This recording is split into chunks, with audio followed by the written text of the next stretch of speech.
Hello guys, আমি টগরি রাহা। সকালে কি দিয়ে ভাত খাচ্ছি দেখো বন্ধুরা, ভাতের থালায় কি কি আছে।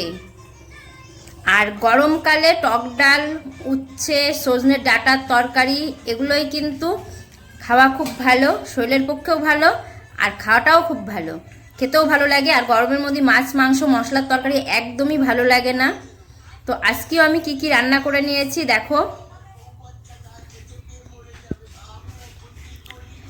এই দেখো, ভাত নিয়ে নিয়েছি থালায়, আর আলু ভাজা ছোট ছোট করে। আজকে আমি আলু ভাজাটা করেছি কিসের মতন দেখো, মানে খোসাটা ছাড়াইনি। এখানে একটা পেঁয়াজ কুচিয়ে দিয়েছি আর কাঁচা লঙ্কা চিড়ে দিয়েছি। এটা বিহার, পাঞ্জাব আলু ভাজা হয়।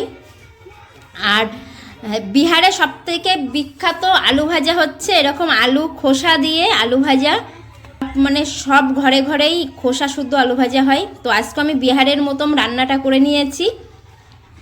এই দেখো, আলু ভাজা, ভাত, আর তার সাথে আছে টক ডাল। টক ডালটা দেখো, এই দেখো টক ডাল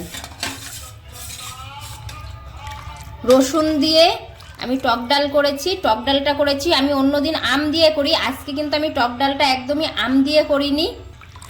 রসুন, কাঁচা লঙ্কা, পাঁচফোড়ন ফোড়ন দিয়ে আমি লেবু ডাল করেছি আজকে, দেখতে পাচ্ছ। আর ডালটা, মসুরির ডালটা সবসময় পাতলাই ভালো লাগে, একদম জলের মতো মসুরির ডালটা ভালো লাগে।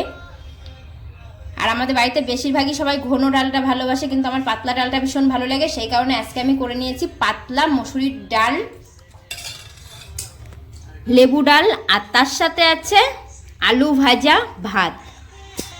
তোমরা কে কে এরকম ডাল আলু ভাজা ভালোবাসো ভাতের সাথে অবশ্যই কমেন্ট করে জানাবে, আর ভিডিওটি সবাইকে দেখার সুযোগ করে দেবে।